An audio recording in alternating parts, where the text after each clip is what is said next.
7절까지, 그리고 21장 3절부터 7절까지, 먼저 요한복음 18장 15절부터 18절까지 함께 읽겠습니다. 시몬 베드로와 또 다른 제자 한 사람이 예수를 따르니 이 제자는 대제사장과 아는 사람이라. 예수와 함께 대제사장의 집들에 들어가고 베드로는 문 밖에 서 있는지라. 대제사장과 아는 그 다른 제자가 나가서 문 지키는 여자에게 말하여 베드로를 데리고 들어왔더니 문 지키는 여종이 베드로에게 말하되 너도 이 사람의 제자 중 하나가 아니냐 하니 그가 말하되 나는 아니라 하고, 그때가 추운 고로 종과 하석들이 숯불을 피우고 서서 쬐니 베드로도 함께 서서 쬐더라. 25절부터 27절입니다. 시몬 베드로가 서서 불을 쬐더니 사람들이 묻되 너도 그 제자 중 하나가 아니냐. 베드로가 부인하여 가로되 나는 아니라 하니, 대제사장의 종 하나는 베드로에게 길을 배운 사람의 일가라. 가로되 내가 그 사람과 함께 동산에 있던 것을 내가 보지 아니하였느냐. 이에 베드로가 또 부인하니 곧 닭이 울더라. 21장 3절부터 7절까지 말씀입니다. 시몬 베드로가 나는 물고기 잡으러 가노라 하니 그들이 우리도 함께 가겠다 하고 나가서 배에 올랐으나 그날 밤에 아무것도 잡지 못하였더니 날이 새어갈 때에 예수께서 바닷가에 서셨으나 제자들이 예수이신 줄 알지 못하는지라. 예수께서 이르시되 이들아 너희에게 고기가 있느냐 대답하되 없나이다. 가라시되 그물을 내 배의 오른편에 던지라. 그리하면 얻으리라 하신대. 이에 던졌더니 고기가 많아 그물을 들 수 없더라. 예수의 사랑하시는 그 제자가 베드로에게 이르되 주님이시라 하시니 시몬 베드로가 벗고 있다가 주님이라는 말을 듣고 겉옷을 두른 후에 바다로 뛰어내리더라. 아멘. 하나님, 주님께서 말씀하여 주실 줄 믿습니다. 이 베드로를 향한 하나님의 뜻이 이루어졌고 베드로의 그 마음의 아픈 상처를 치유 회복시켜 주시고 사명을 주신 주님께서 오늘 이 시대에 이날 하나님께 드리는 이 인해교회 예배 가운데 말씀하여 주실 줄 믿습니다. 아멘. 우리의 아픈 마음도 다독여 주시고 위로하여 주시고 우리의 아픔과 함께 하시는 하나님의 진심, 예수님이 우리를 사랑하시는 예수님의 그 심령이 우리를 감동케 하며 우리의 마음의 진심과 중심을 아시는 주님께서 말씀하여 주시고 결국은 하나님 작정하신 뜻대로 인도하여 주실 줄 믿습니다. 아멘. 온전히 주님께 맡겨드리오니 이 시간 성령님께서 이 종의 마음도 생각도 이 입술도 주관하여 주셔서 오직 성령의 말씀만이 증거되시고 전하게 하여 주옵소서. 예수님의 이름으로 기도드리옵나이다. 아멘.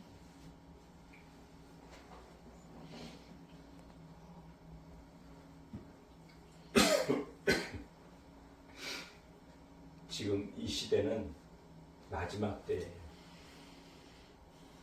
마지막 중에 마지막 때.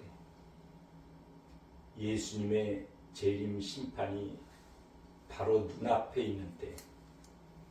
지금 이런 때에 나타나고 있는 양상은 무엇인가? 극과 극의 대립이에요. 이제는 연합이 도저히 불가능한 시대가 되어졌어요. 진보나 보수나 좌파나 우파나 부자나 가난한 자나 연합이 하나됨이 불가능해진 시대에 살고 있어요.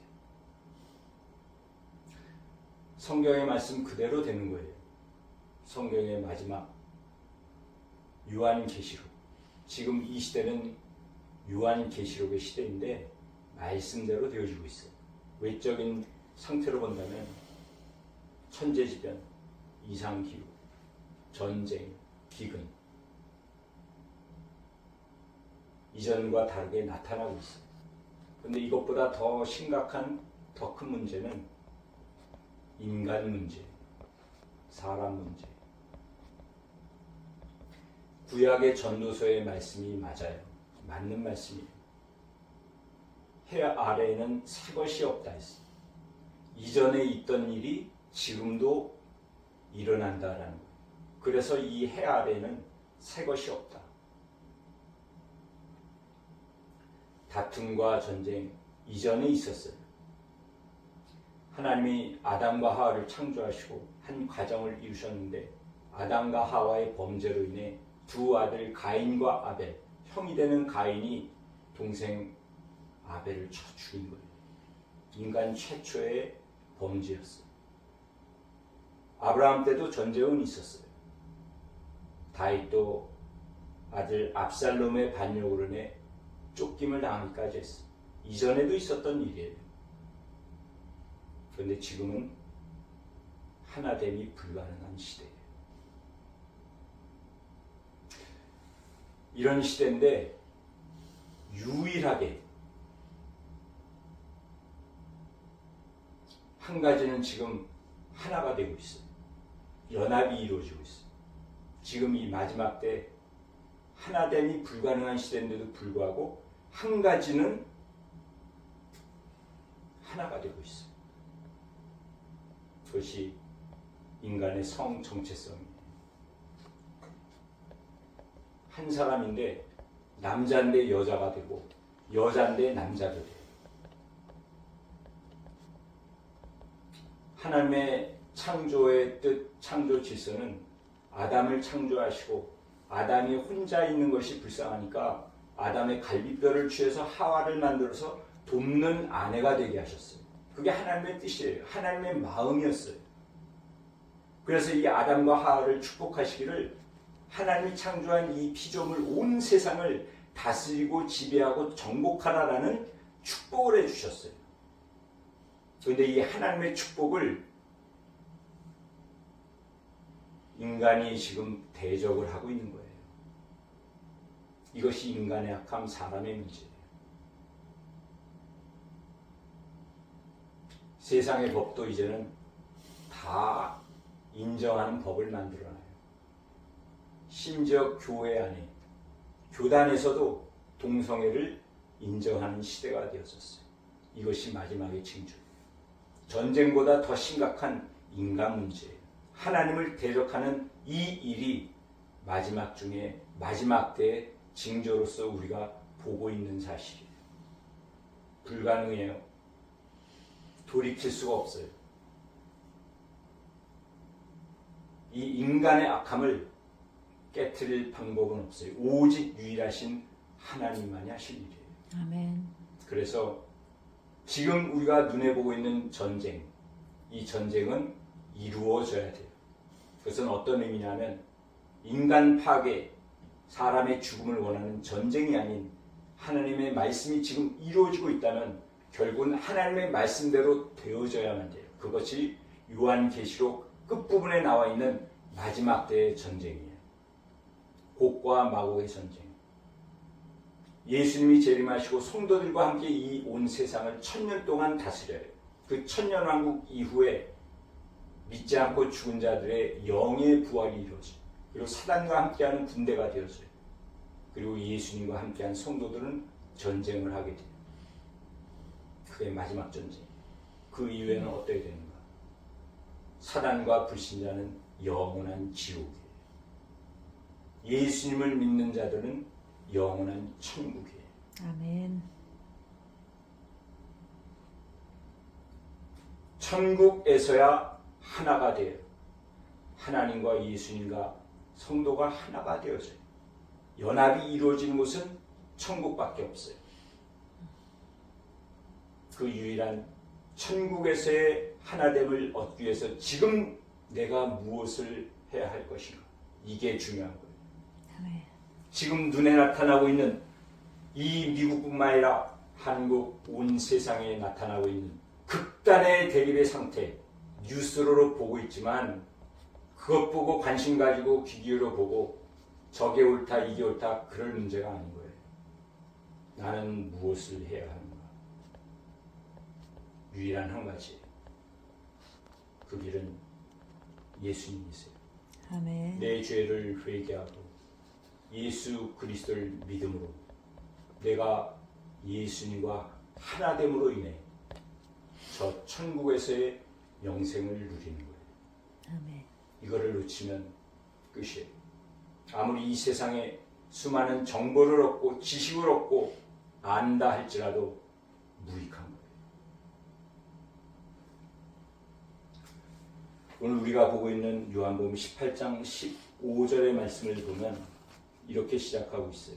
시몬 베드로와 또 다른 제자 한 사람이 예수를 따르니 이 제자는 대제사장과 아는 사람이라 예수와 함께 대제사장의 집들에 들어가고 16절에는 베드로는 문 밖에 서 있는지라. 두 제자가 동시에 같이 함께 예수를 따라요. 그런데 이 두 제자는 분리가 되어지고 있어요.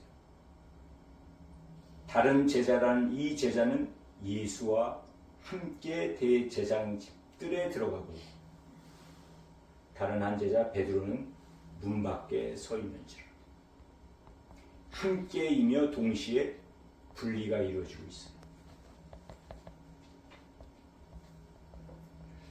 이 말씀 가운데 우리가 먼저 한번 생각해 보아야 될 부분이 여기서 말하고 있는 이 요한이 기록한 이 요한복음에 베드로가 아닌 다른 제자는 누구일까? 요한이에요. 자기 자신에 대해서 기록하기를 다른 제자라고 기도했고 이 뒤에 20장에 보면은 예수께서 사랑하시는 제자라고 기록을 하고 있어요. 자신에 대해 이렇게 기록을 하는 거예요. 직접적인 자신의 이름을 기록하지 않는 때는 어떤 의미가 있겠죠. 이 다른 제자의 의미로서 한 가지는 베드로 이외의 11명의 제자 중에 한 사람으로서 다른 제자. 두 번째 의미로 본다면 베드로와 같은 기질, 성격, 역할, 그와 다른 제자. 베드로와 반대되는 다른 성격, 다른 기질, 다른 역할을 하는 제자로서의 요한. 우리는 이 성경을 보고 성경의 내용을 아는 우리의 입장에서는 맞다라고 말할 수밖에 없어요. 베드로와는 반대의 요한이 돼요. 그런데 우리가 보고 있는 이 18장, 요한복음 18장의 말씀을 연결지어서 본다면 더 중요한 한 가지 의미가 있어요. 지난주에 보았던 18장 1, 2절에 보면 예수님은 제자들과 함께 기드론 시내 건너편으로 나가시니 그곳에 동산이 있는데 제자들과 함께 들어가셨어요. 예수님은 자신을 배신할 11명의 제자들과 함께 겟세마네 기도의 동산에 가신 거예요. 이어지는 15절에는 다른 제자라는 이 한 사람은 예수와 함께 대제사장 집들에 들어갔어요. 요한 자신에 대해서 말하고 있는 거예요. 그런데 요한이 아닌 다른 제자로서의 베드로는 18절에 보니까 그때가 추운 고로 종과 아랫사람들이 불을 피우고 서서 쬐니 베드로도 함께 서서 쬐더라. 베드로는 지금 누구와 함께 있죠? 종과 아랫사람들과 함께 불을 쬐고 있는 거예요. 이곳은 동일한 장소예요. 대제사장의 집 안에 뜰이에요. 동일한 장소, 동일하게 예수님이 있는 곳이지만 요한은 자신이 예수님과 함께 있는 자다라고 기록을 하고 있는 거예요. 그리고 다른 제자로서 베드로는 세상 사람과 함께 있다라고 기록을 하고 있는 거예요.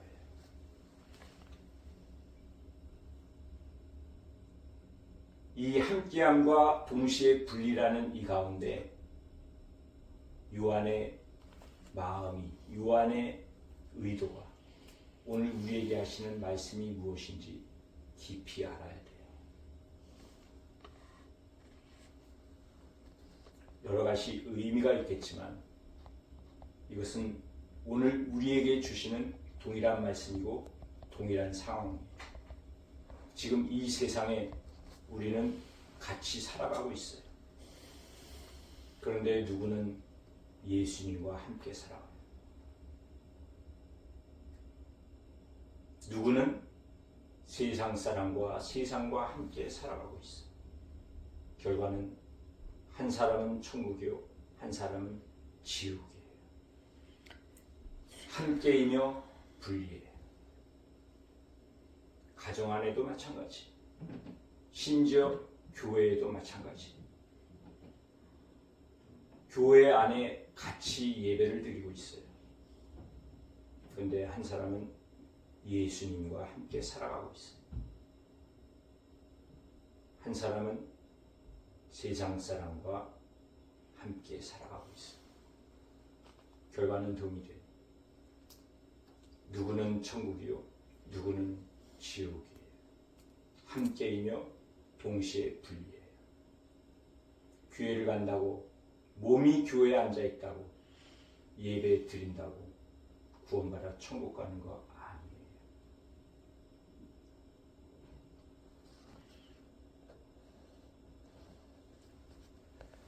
지금 이때는 어느 때인가?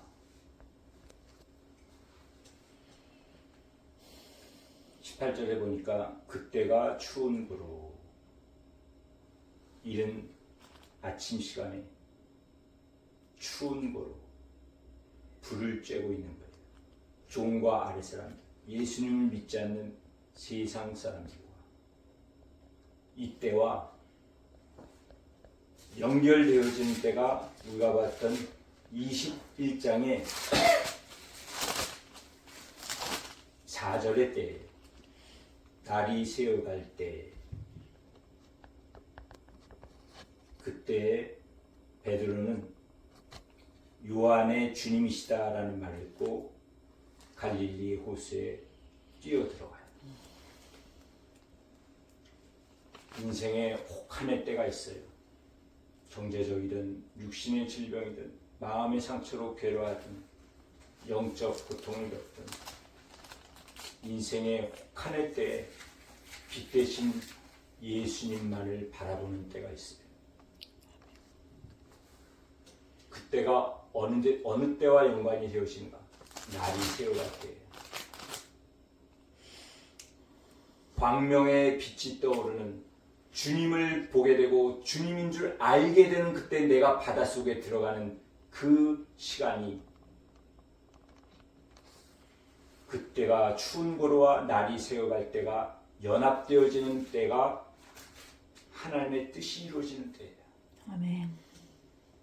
인생의 고통 가운데 주님만을 바라보다가 날이 새어가는 때에 주님을 보고 내가 주님께 온몸을 던진 그때가 연합되어짐으로 말미암아 나에게 향한 하나님의 뜻은 이루어져요. 내 눈물도, 내 슬픔도, 내 상처도, 내 과거의 아픔도, 지금 현실의 절망도 주님은 베드로에게 치유해 주신 것과 동일하게 다 회복시켜 주시고 사명을 주세요. 아멘. 두 때가 연합되는 때가 있어요.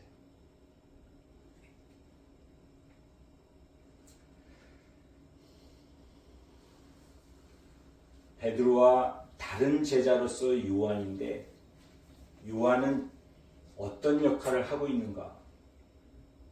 요한은 베드로와 다른 제자로서 자신을 기록하고 있어요. 베드로의 성격과 역할과 다른 요한으로서 그러면 요한은 어떤 역할을 했는가? 이 요한이 한 일을 첫 번째로 알 수 있는 것이 오늘 우리가 보고 있는 요한복음 18장 16절이에요. 베드로는 문 밖에 서 있는지라 대제사장을 아는 그 다른 제자 요한이 나가서 문 지키는 여자에게 말하여 베드로를 데리고 들어오니. 요한은 베드로를 인도했어요. 이 대제사장집을 알고 지키고 사는 여종을 알기 때문에 베드로를 데리고 들어올 수 있었던 거예요. 만약 이 대제사장의 집에 베드로가 들어가지 않았다면 자신의 죄악됨을 모르고 끝나는 거예요. 요한의 역할은 베드로를 인도하는 역할을 했어요. 두 번째 요한이 한 역할을 볼 수 있는 것이 20장 3절부터 5절까지 제가 읽겠습니다.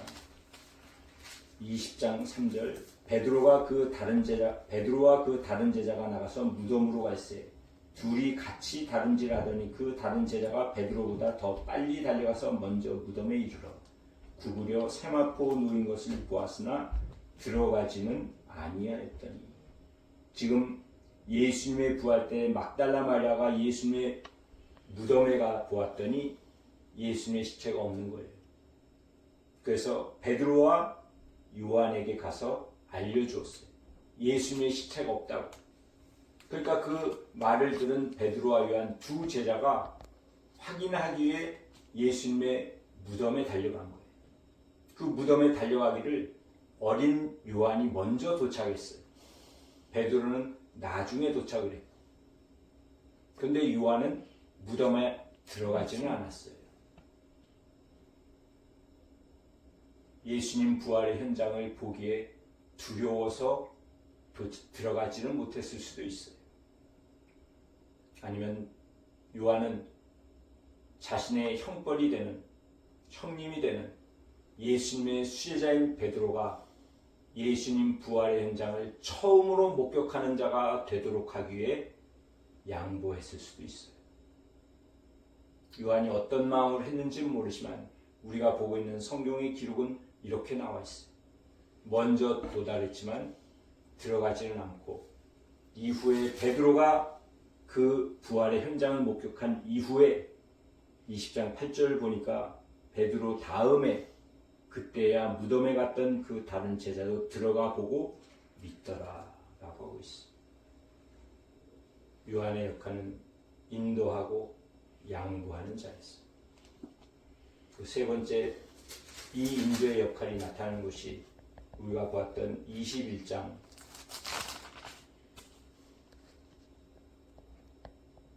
7절의 말씀입니다. 예수께서 사랑하시는 그 제자가 베드로에게 이르되 주님이시라니 시몬 베드로가 벗고 있다가 주님이라는 말을 듣고 겉옷을 두르매 바다로 뛰어내리더라. 그리고 베드로는 부활의 예수님을 만나고 치유받고 사명을 받았다. 요한은 같이 있는 제자들 중에 처음으로 예수님인 줄 알고 목격했던 자예요. 그러면 저 같으면 내가 먼저 예수님께 나아가서 기도를 받고 먼저 나에게 안수해달라고 할 것 같아요. 근데 요한은 주님이시다라고 베드로에게 알려주는 거예요. 이 말을 듣는 베드로가 물속에 뛰어든 거예요. 주님을 만나기 위해서. 이것이 베드로와 다른 제자 요한의 역할이었어요. 이런 의미도 동일해요. 오늘 나를 위해 기도해 주는 예수 그리스도를 믿고 저 천국 백성 되도록 복음을 나에게 전해준 한 사람, 나의 고통과 함께하며 눈물을 흘리는 그 한 사람, 나를 인도해 주는 한 사람과의 연합이 이루어질 때 하나님의 뜻은 이루어져요. 나 하나에 대한 영혼 구원도, 나 하나를 통해 이루고자 하는 하나님의 뜻과 사명도, 그리고 나를 인도해 준 그 한 사람의 사명도, 이 두 사람의 연합을 통해 하나님의 뜻은 이루어져요. 우리가 한 가지 좀 궁금히 여겨보고 질문해야 될 부분이 있는데,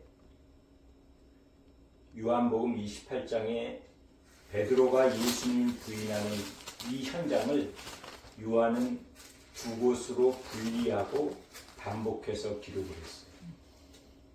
마태, 마가, 누가 공관복음서에는 한 가지의 내용으로 기록했어요. 요한은 15절과 18절 그리고 대제사장이 예수에게 물어보는 이 내용을 삽입하고 그리고 25절, 26, 27절을 다시 또 기록하고 있는 거예요. 요한은 분리로서 한 가지의 사건을 분리해서 반복해서 기록을 한 거예요. 그렇다면 이 요한에 왜 이런 분리 가운데 반복을 통해 무엇을 우리에게 알리고자, 어떤 목적을 알리고자 기록했는가라는 걸 우리는 생각해 봐야 돼요. 공관복음의 내용은 동일해요. 마태는 심지어 이렇게 기록했어요. 이 베드로가 예수님을 부인하는데 세 번을 부인하는데 마지막 세 번째 부인은 저주하며 맹세하기까지 하며 나는 아니다라고 부인해요. 베드로를 그렇게 기록한 거예요.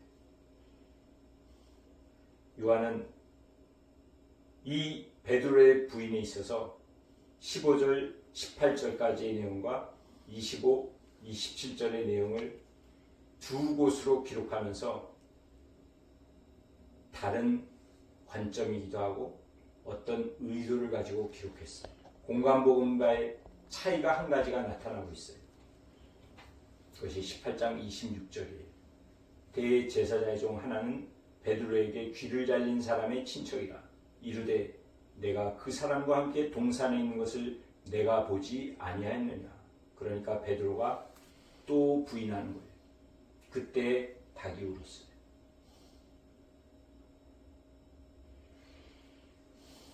오늘 이 부분이 참 중요한 말씀이에요.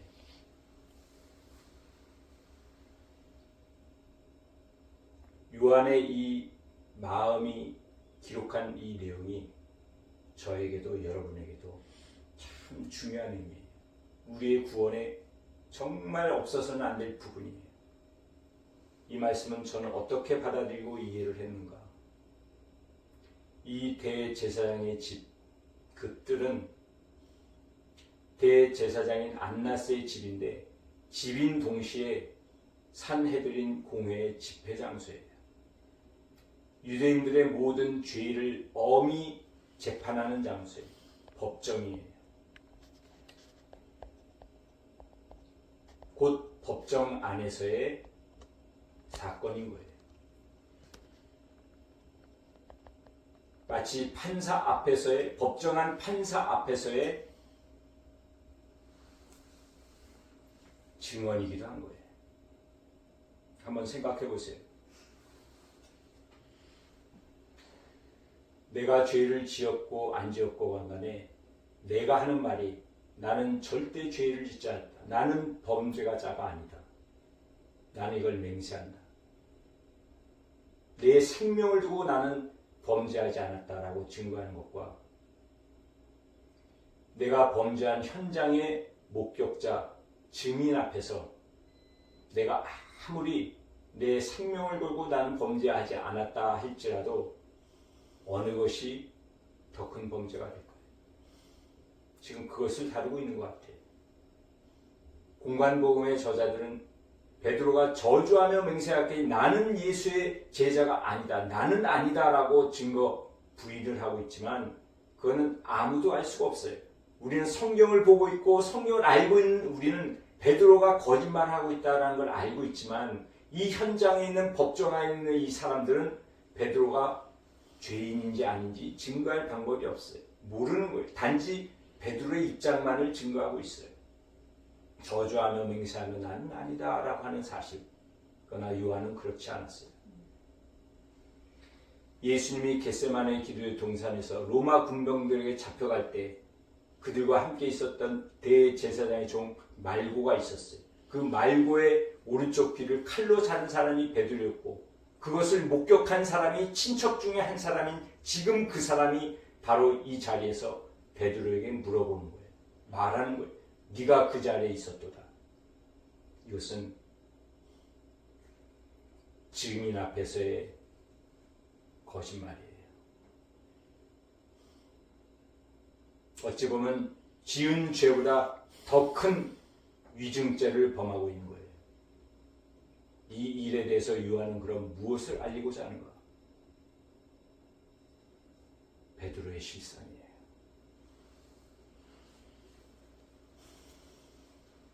저주하며 맹세하는 나는 아니다라고 하는 그러한 베드로의 실상도 있지만 빼도 박도 못하는 증인 앞에서 나는 아니다라고 말하는 이 거짓된 베드로의 내면을 알려주고 있는 거예요.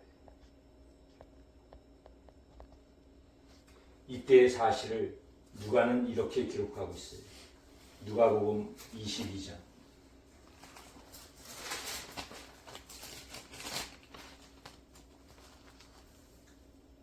누가복음 22장 60절, 61, 62절을 볼까요? 제가 읽겠습니다. 주께서 돌이켜 베드로를 보시 60절 베드로가 이르되 이 사람아 나는 내가 하는 말을 알지 못하노라 하고 아직 말하고 있을 때 닭이 곧 울더라. 주께서 돌이켜 베드로를 보시니 베드로가 주의 말씀 곧 오늘 닭 울기 전에 내가 3번 나를 부인하리라 하심이 생각나서 밖에 나가서 심히 통곡합니다. 나는 아니다.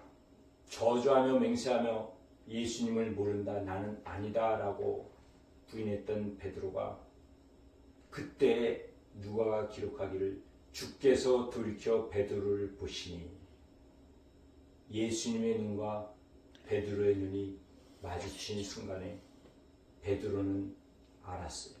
그때 닭이 우는 거예요. 그리고 예수님이 하신 말씀이 기억이 난 거예요. 네가 나를 3번 부인하리라. 나는 죽기까지 예수님을 따르겠다라고 했지만 예수님의 말씀이 맞는 거였어요. 예수님을 믿는다고 하지만 실상은 예수님을 믿지 않는 거였어요. 내가 지킨다 할지라도 예수님의 말씀이 네가 나를 부인할 것이다 라고 하면 예수님의 말씀이 맞는 거예요. 그 예수님의 말씀을 받아들이지 않는 것이 결국 예수님을 믿지 않는 거예요. 이 자신의 실상을 이때에 알게 된 거예요. 내가 이런 인간이었구나. 나는 예수님을 죽기까지 따른다고 했는데 예수님의 말씀이 맞는 거였구나. 이 자신의 실상을 알게 되므로 통곡하는 거예요.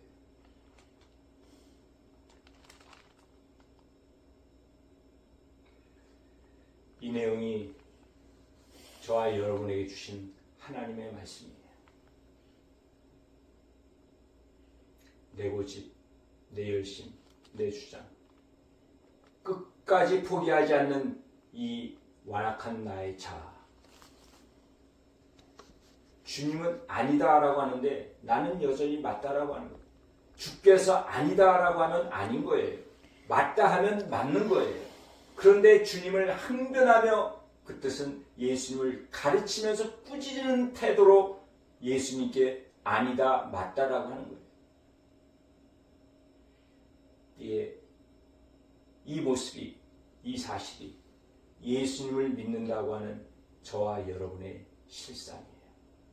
이 실상을 알 때, 내 자신의 내면을 알게 될 때, 예수님의 눈과 나의 눈이 맞춰지는 그때에 나의 죄악됨을 회개하고 통곡의 눈물을 흘리게 되는 거예요.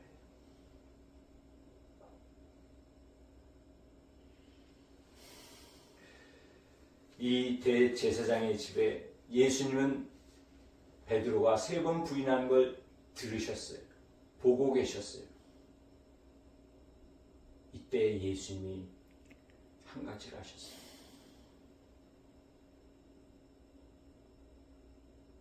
나는 아닙니다. 나는 아니다.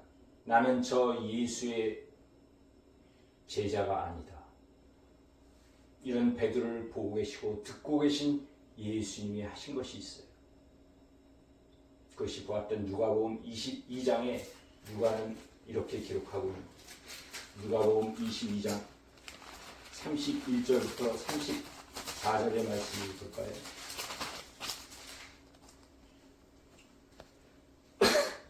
시몬아 시몬아 보라 사탄이 너희를 밀가루로 하려고 요구하였으나 그러나 내가 너를 위하여 내 믿음이 떨어지지 않기를 기도하였노니 너는 돌이킨 후에 내 형제를 굳게 하라. 그가 말하되 주여 내가 주와 함께 오게도 죽는 데도 가기를 각오하였나이다. 이르시되 베드로야 내가 내게 말하니 오늘 닭 울기 전에 내가 3번 나를 모른다고 부인하리라 하시니라. 예수님은 기도하셨어요. 이것이 가룟 유다와 베드로의 차이점이에요. 예수님은 가룟 유다가 예수님을 팔 것을 알으셨어요. 그리고 허락하셨어요. 가서 너의 할 일을 하라. 예수님은 베드로가 3번 부인하고 배신하고 도망갈 걸 알으셨어요. 그런데 차이는 예수님은 가룟 유다를 위해서는 기도하지 않으셨어요. 예수님은 베드로를 위해 기도하셨어요. 내 믿음이 떨어지지 않기를 기도하였노니. 가룟 유다도 예수님을 판 이후에 자신의 내면 자신의 죄악됨을 알았어요. 그리고 유다는 한 것이 자살이었어요. 그리고 지옥에. 베드로도 이 대제사장 때 3번 자신의 예수님을 부인한 이 자신의 내면을 실상을 알고 통곡을 했어요. 그리고 동일하게 낙심 가운데 갈릴리 호수에 간 거예요. 그러나 차이가 이루어져요.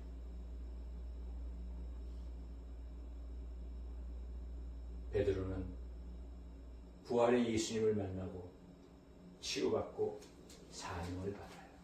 결국은 하나님의 뜻이 이루어져요.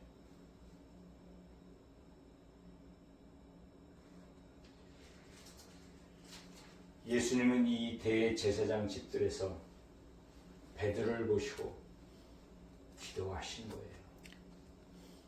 네가 나를 3번 부인할 것이라 말씀하실 때에도 예수님은 기도하셨고 3번 부인하는 베드로를 보고 계시며 부인의 소리를 들으시면서도 예수님은 기도하신 거예요.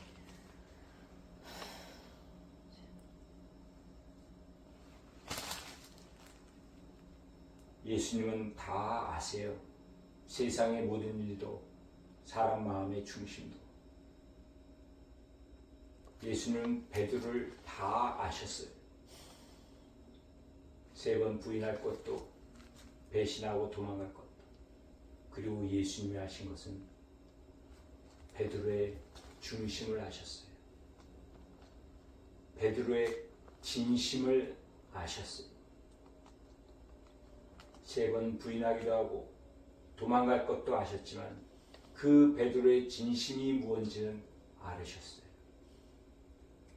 실패하고 좌절하고 낙심할 베드로지만 그 마음의 중심에는 정말 예수님을 사랑하기 때문에 끝까지 죽기까지 예수님을 따르고자 하는 그 마음의 진심은 예수님이 알고 계셨어요. 그 베드로의 마음의 진심을 알고 계신 예수님은 마음의 진심을 다해서 베드로라는 양을 위해 기도하신 거예요. 이전에도 기도하셨고 실패하고 있는 절망 속에 있는 베드로를 위해 여전히 예수님은 기도하고 계시는 거예요. 이것도 오늘 저와 여러분에게 주어진 동일한 의미예요.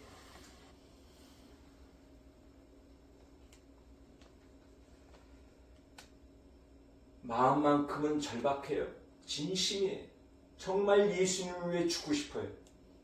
하라면 하라는 대로 다 하고 싶은 마음이에요. 선교지를 가라면 가고 싶고 죽으라면 죽고 싶고 정말 그렇게 하고 싶어요. 그런데 믿음이 연약하니까 따라주지를 못하는 거예요. 마음은 정말 예수님 위해 살고 하나님을 위해 살고 싶은데 나의 연약한 믿음 때문에 베드로처럼 부인하기도 하고 실패하고 절망 가운데 있는 거예요. 그런데 주님은 아세요. 실패할지라도 괴로워할지라도 내 마음속에 있는 진심은 예수님이 다 알고 계세요. 내 마음에 있는 진심을 위해서 예수님은 지금도 진심을 다해 전심을 다해 우리를 위해 기도하고 계세요. 아멘. 이 예수님의 기도와 내가 연합이 되어질 때 하나님의 뜻은 이루어져요. 베드로와 같이 나의 수많은 고통, 상처 하나님이 다 치유 회복시켜 주시고 나에게 새 사명을 주시고 이제는 하나님을 위해 나를 위해 살라고 하나님은 위로해 주세요.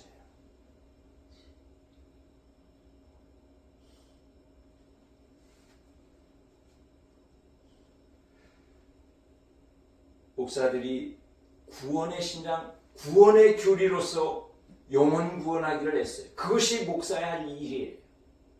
진리의 말씀을 전해야 돼요. 생명의 말씀으로 진리로 영혼 구원을 이루어야 돼요. 그래서 전하고 가르쳐야만 되는 거예요. 이것이 사명이니까. 그런데 한 가지 놓치는 게 있어요. 구원의 교리로서 가르치고 영혼 구원하기 애쓰는데 한 가지 놓치는 게 있어요. 그것이 바로 마음의 진심이에요. 내가 돌봐야 되는 저 양에 대한 그 마음속에 있는 중심에 있는 저 사람의 마음의 진심을 알지 못하고 받아들이지 못하는 거예요. 내 마음의 진심을 알리고 표현하고 진심의 기도를 못하는 거예요. 예수님은 교리 구원의 말씀으로서만 가르친 게 아니라 이 베드로에게는 이미 가르쳐줬어요. 십자가에 죽고 부활할 것을 이미 제자들이 3번씩이나 말씀해 진리를 전해 주셨어요. 기적도 보여주셨어요. 그보다 더 중요한 예수님의 진심은 끝까지의 사랑이었고 끝까지의 기도였어요. 이 진심이 목사의 마음속에 있는 그 진심이 살아나고 회복돼야 될 한 양에게 전달되어질 때, 믿겨질 때, 두 가지가 두 사람이 연합되어질 때 하나님의 뜻이 이루어진 거예요. 아멘. 생명 구원도 주어진 사명을 이루어지는 길도.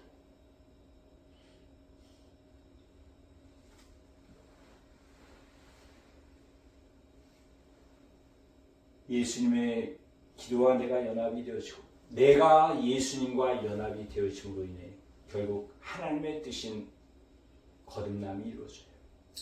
아멘. 내가 예수 그리스도와 함께 십자가에 못 박혀 죽는 것이 거듭남이에요. 갈라디아 2장 20절. 지금도 나는 여전히 예수님과 함께 십자가에 못 박혀 있어요. 죽은 자예요. 그 거듭남이 구원이에요. 그래서 예수님을 진심으로 믿고 입으로 시인하는 것이 거듭난 자로서의 천국 구원이에요. 그러나 교회를 가도 거듭나지 못한 자는 천국 구원이 될 수가 없어요. 이것을 설명하려면 많은 성경 구절을 찾아서 설명을 해야 돼요. 지금 단편적으로 말씀드릴 수 있는 건 거듭남이에요. 이 하나님의 뜻은 예수님과의 하나됨으로 되어짐으로 이루어지게 돼 있어요. 그러기 위해서는 나는 죽어야 돼요. 두 때의 연합이 되어짐으로 베드로의 거듭남이 이루어졌어요. 하나님의 뜻이 이루어진 거예요. 베드로와 요한이란 두 사람의 연합되어짐으로 인해 결국 하나님의 뜻은 이루어졌어요. 배신한 제자들이 예수님의 사명을 갖고 죽기까지 순교하는 하나님의 사명을 이루어지는 이 하나님의 뜻이 이루어지는 거예요. 예수님의 기도와 제자가 연합이 되어짐으로 말미암아 하나님의 뜻이 이루어졌어요. 그것은 모두 거듭남이에요. 나는 죽고 예수 그리스도만이 주인이 되는 거듭남의 삶이 하나님의 뜻이에요. 아멘. 저에게도 여러분에게도. 사람은 죽지 않아요. 사람은 죽을 때까지 변하지 않는다고 그래요. 맞는 말이에요. 그러면서도 틀린 말이에요. 예수님을 믿는데 변하지 않는다면 거짓말이에요. 진짜 믿음이 아닌 거예요. 인간은 변하지 않지만 변하게 돼 있어요. 그것이 믿음이에요. 그것이 생명의 복음이에요. 나는 변하지 못하지만 나를 변하게 하시는 예수님이 계시기 때문에 변하는 거예요. 아멘. 이것이 복음이에요. 믿음이에요. 그래서 더 이상 변하지 않는다, 안 된다, 이 소리는 불신이에요.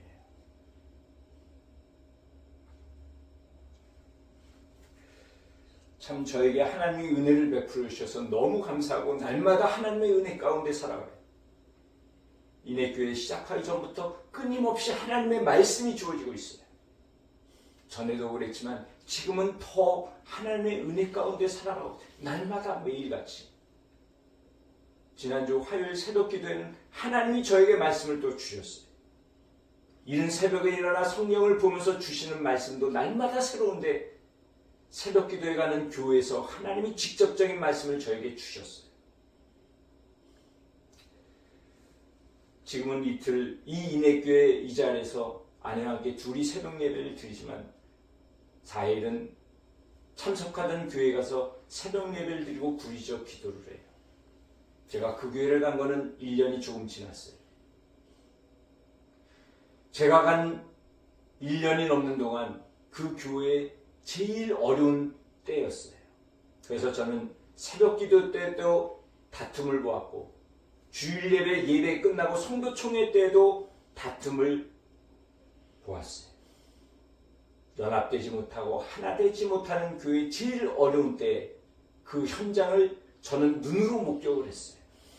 하나님이 그 교회를 가게 하신 데는 이유가 있으시겠죠. 그렇게 지내는 동안 새벽 기도에 많은 은혜를 받았어요. 그런데 지난주 화요일 새벽에 목사님의 설교가 저에게 은혜를 준 거예요. 하나님이 말씀하신 그 목사님을 통해서. 그 목사님이 설교 가운데 이렇게 말씀하는 거예요.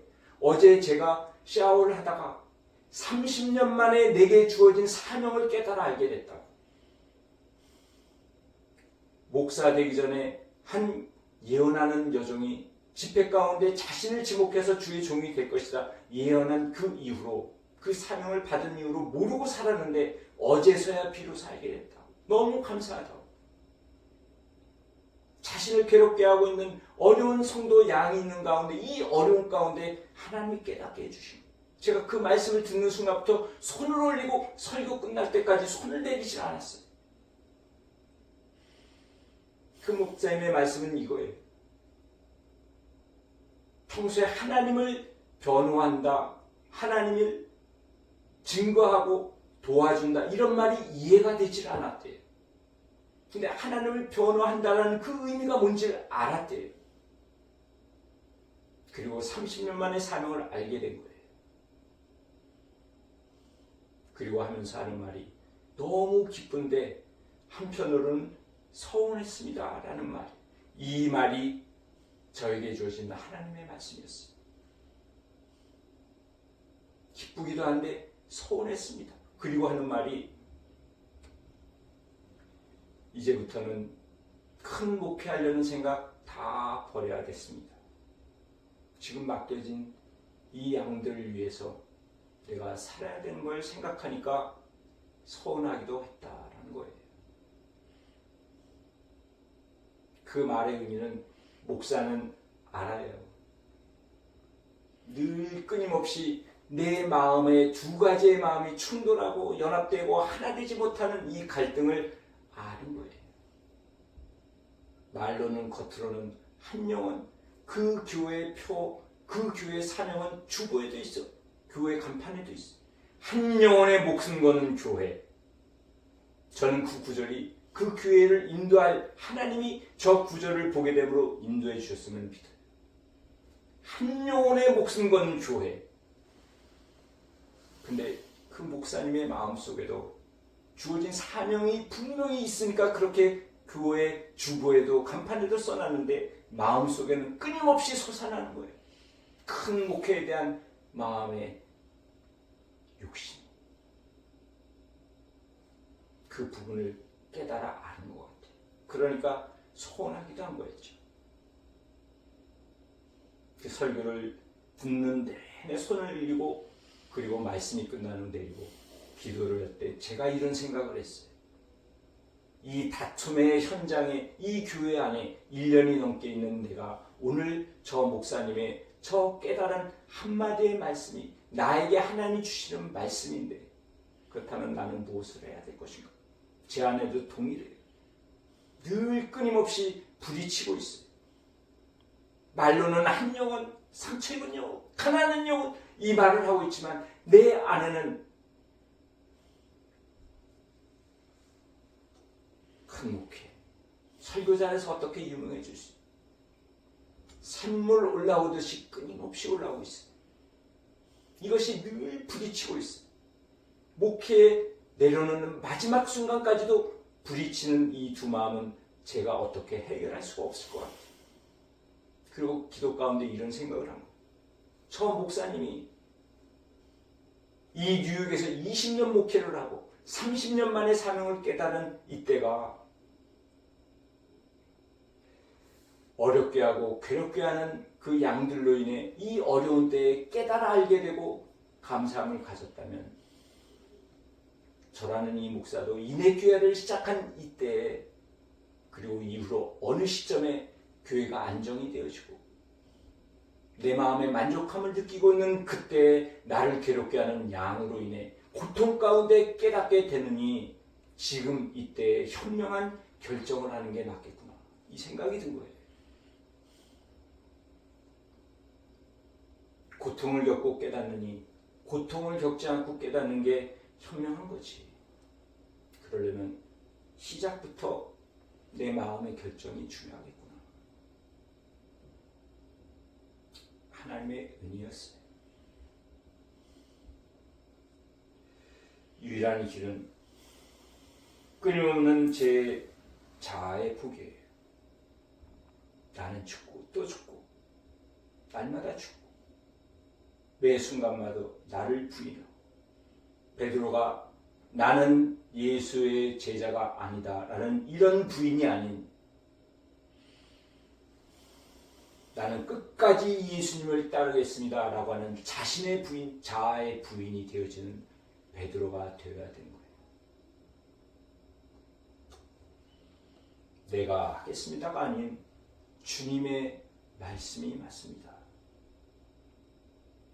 이런 내 자신의 부인, 거듭난 자로서의 고백이 되어지는 때 하나님의 뜻은 이루어지라고 믿습니다. 아멘. 그 하나님의 뜻이 이루어지는 나와 인해교회가 되어질 때